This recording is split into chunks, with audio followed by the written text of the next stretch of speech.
Shalom, selamat pagi jemaat Tuhan. Berjumpa kembali dalam doa pagi online. Naikkan pujian, ku milikmu.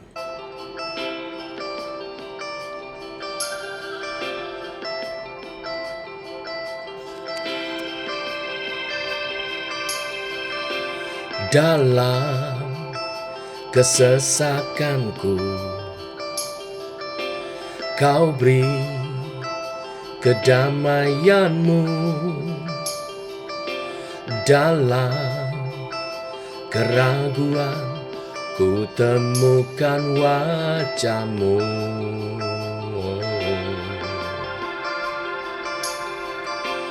Karena pengorbananmu, kau jadikanku baru. Sungguh ku terkagum, amanku di dalammu. Yesus, kau membuatku sesuai rencanamu. Kau memegang setiap musim hidupku. Ku serahkan semua kekhawatiranku, ku milikmu.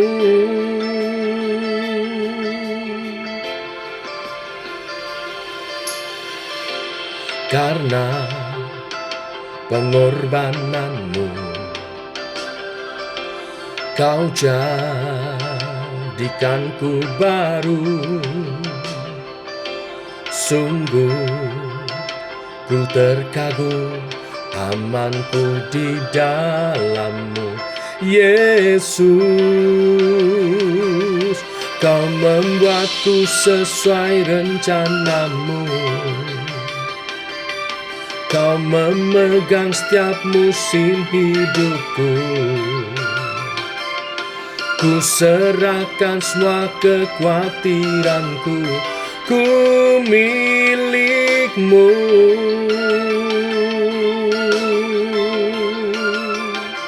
Semua kekuranganku kau pun tahu. Tetap kau pandang indah dalammu. Ku angkat tanganku dan berseru, ku milikmu.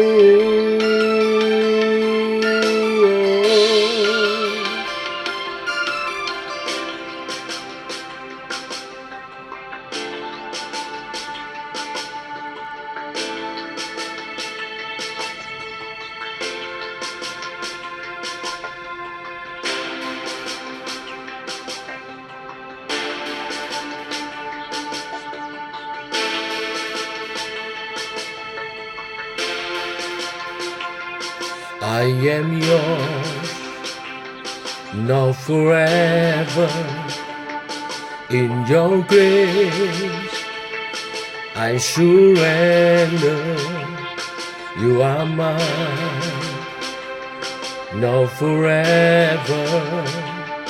I'm alive in your wonder. I am yours, now forever. In your grace, I surrender. You are mine, now forever. I am alive in your wonder. I am yours, now forever. In your grace, I surrender. You are mine, now forever. I'm alive in your wonder.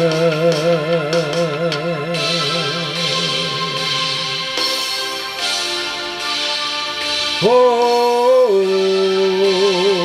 ku milikmu.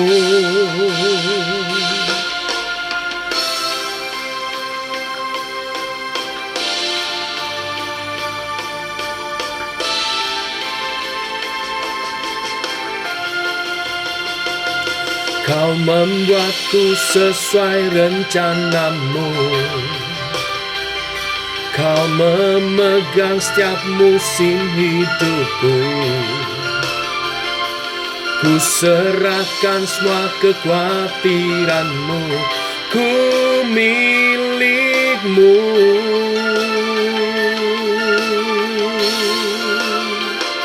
Semua kekuranganku kau pun tahu.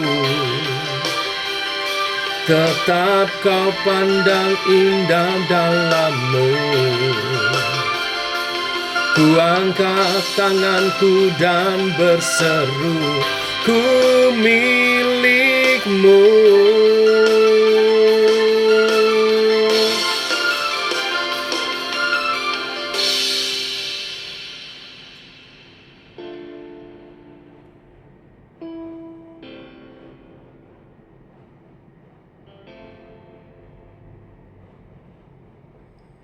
Tiba waktunya untuk kami renungkan firman-Mu. Firman-Mu lah suluh dan terang bagi jalan kami. Tuntun langkah kami Tuhan, terangi jalan kami. Biar kami berjalan dalam rancangan-Mu. Dalam nama Tuhan Yesus Kristus. Amin. Bapak Ibu, kita lanjutkan renungan firman pada pagi hari ini, Yohanes 4 ayat 1 sampai 42. Demikian firman Tuhan.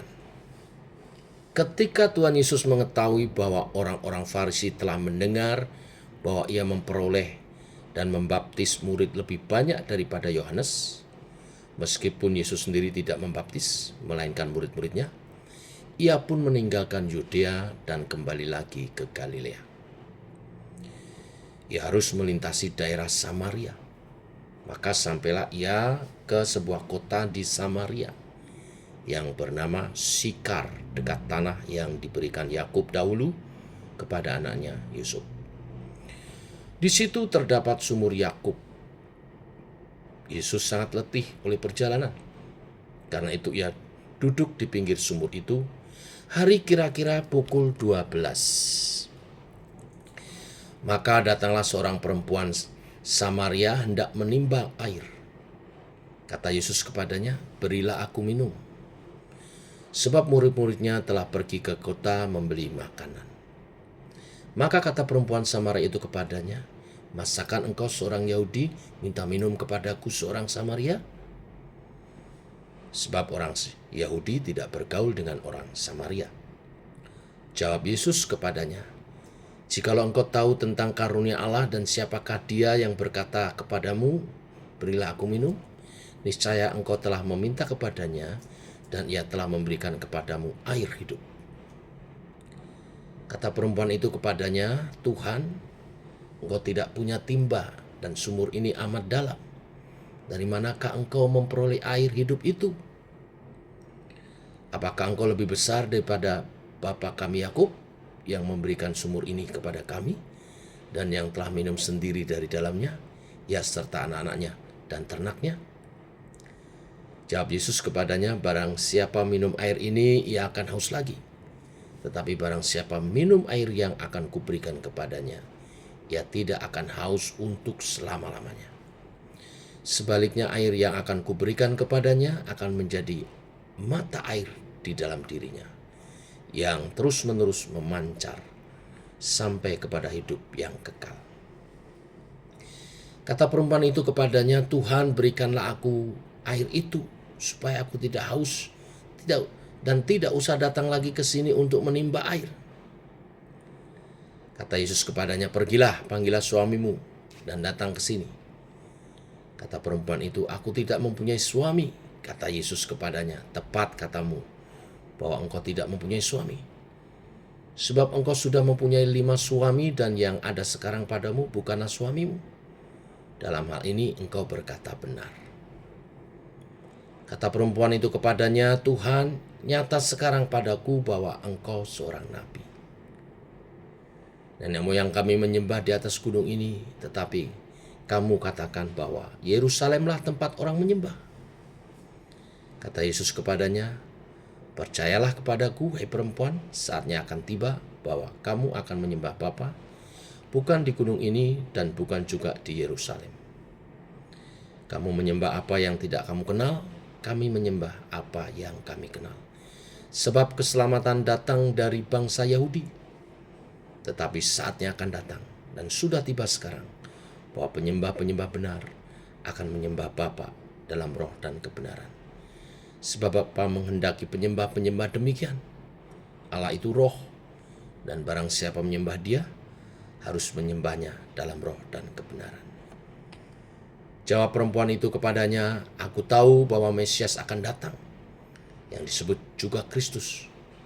Apabila Ia datang, Ia akan memberitakan segala sesuatu kepada kami. Kata Yesus kepadanya, akulah Dia yang sedang berkata-kata dengan engkau. Pada waktu itu datanglah murid-muridnya, dan mereka heran bahwa Ia sedang bercakap-cakap dengan seorang perempuan.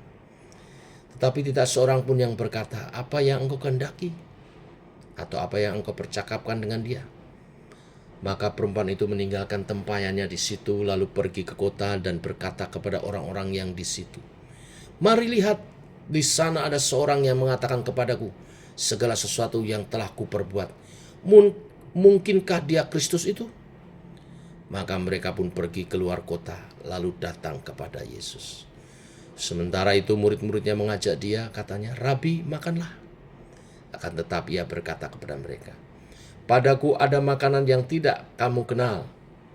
Maka murid-murid itu berkata seorang kepada yang lain, adakah orang telah membawa sesuatu kepadanya untuk dimakan?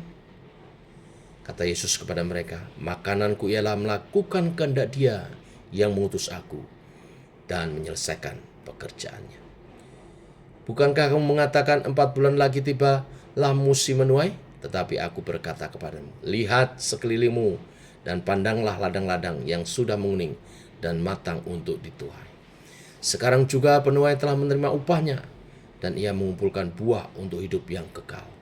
Sehingga penabur dan penuai sama-sama bersuka cita. Sebab dalam hal ini benarlah peribahasa, yang seorang menabur dan yang lain menuai. Aku mengutus kamu untuk menuai apa yang tidak kamu usahakan. Orang-orang lain berusaha, dan kamu datang memetik hasil usaha mereka. Dan banyak orang Samaria dari kota itu telah menjadi percaya kepadanya karena perkataan perempuan itu. Ia bersaksi, ia mengatakan kepadaku segala sesuatu yang telah kuperbuat. Ketika orang-orang Samaria itu sampai kepada Yesus, mereka meminta kepadanya supaya ia tinggal pada mereka. Dan ia pun tinggal di situ 2 hari lamanya. Dan lebih banyak lagi orang menjadi percaya karena perkataannya. Dan mereka berkata kepada perempuan itu, kami percaya, tetapi bukan lagi karena apa yang kau katakan, sebab kami sendiri telah mendengar Dia, dan kami tahu bahwa Dialah benar-benar juru selamat dunia. Amin. Sampai di sini pembacaan kita. Dalam perjalanannya dari Yudea ke Galilea, Yesus memilih jalan melewati Samaria. Dan ada seorang perempuan Samaria yang menimba air pada siang hari. Ia bertemu dengan Yesus. Yesus meminta minum kepadanya. Kemudian terjadilah dialog tentang air hidup yang ditawarkan oleh Yesus. Terdorong untuk memiliki air hidup itu, perempuan Samaria ini meminta kepada Yesus agar ia tidak haus lagi dan tidak perlu pergi untuk menimba air lagi. Yesus menyambut keinginan perempuan itu dengan terlebih dahulu membongkar perbuatannya. Perempuan itu memiliki 5 suami dan yang terakhir adalah pasangan kumpul kebunnya. Ia terkejut sebab ada seorang yang mengetahui perbuatannya. Tentu bukan sembarang orang. Yesus menunjukkan siapa dirinya, Mesias yang selama ini dinanti. Dari sanalah Yesus memberitakan kebenaran yang sejati, yaitu menyembah Allah haruslah dalam roh dan kebenaran. Mendengar hal itu, hati perempuan tersebut berkobar-kobar. Ia tidak mau menyembunyikan diri lagi. Segera ia memberitakan tentang perjumpaannya dengan Mesias kepada orang-orang yang ada di kotanya. Kesaksian perubahan hidup dan pengakuan dosa membuat banyak orang mendengarnya. Lalu mereka datang kepada Yesus dan percaya. Bapak Ibu, renungan hari ini menyambung yang kemarin. Kemarin bicara tentang Nikodemus yang mengalami kelahiran baru. Nah, setelah orang lahir baru, apa yang dilakukan? Tentunya hidup baru. Setelah lahir baru, ya hidup baru. Nah, melalui kisah tentang perempuan Samaria ini, kita melihat pola hidup baru seseorang yang telah berjumpa dengan Yesus. Pola seseorang mengalami perjumpaan dengan Yesus yang pertama adalah menyadari dosa-dosanya. Tetapi tidak menjadi malu.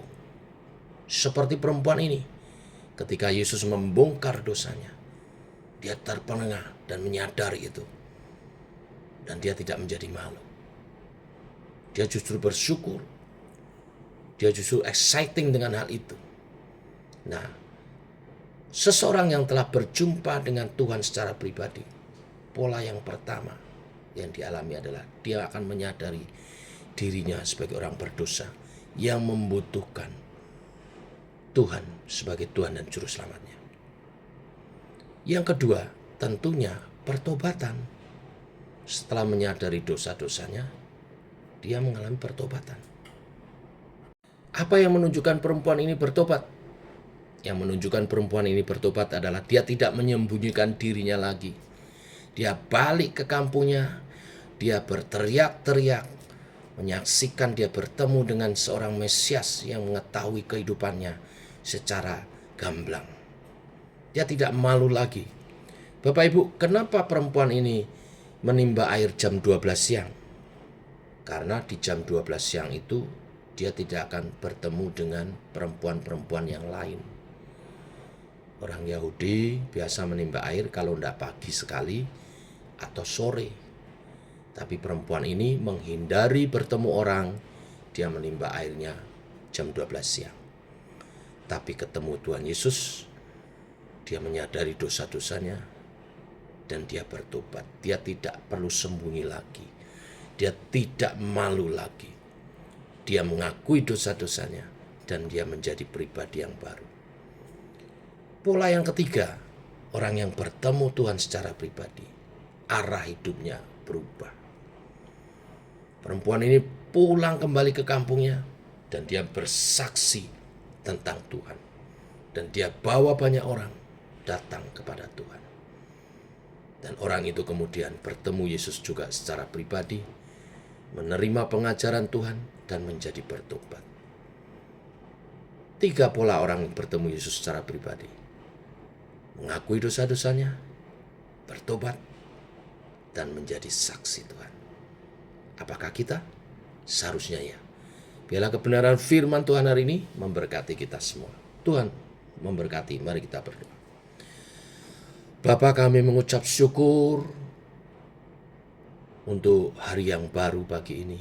Firman-Mu dahsyat mengingatkan kepada kami bagaimana kami harus hidup baru di dalam Tuhan.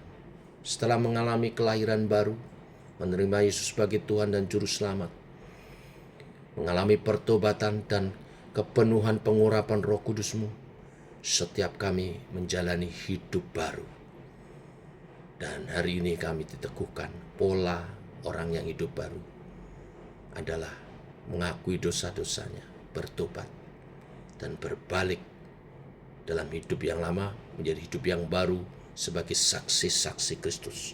Seperti perempuan Samaria yang bertobat dari kehidupannya yang penuh dosa menjadi alat kemuliaan Tuhan, membawa orang sekampungnya percaya kepada Tuhan. Biarlah Roh Kudus mengurapi setiap kami dalam menjalani hidup baru kami. Kami benar-benar dapat menjadi saksi, meninggalkan dosa-dosa kami, dan mengarahkan hidup untuk menjadi kesaksian bagi kemuliaan nama Tuhan. Urapi dan sertai kami dengan tanda-tanda dan kuasa-Mu, dan perubahan hidup yang nyata, supaya dunia melihat dan memuliakan Bapa di surga dalam Tuhan Yesus Kristus. Ini doa kami menyertai sepanjang hari ini. Kegiatan yang harus kami kerjakan, berkatilah. Dalam nama Tuhan Yesus kami berdoa, kami mengucap syukur. Amin. Demikian saudara, doa pagi kita. Selamat pagi, shalom.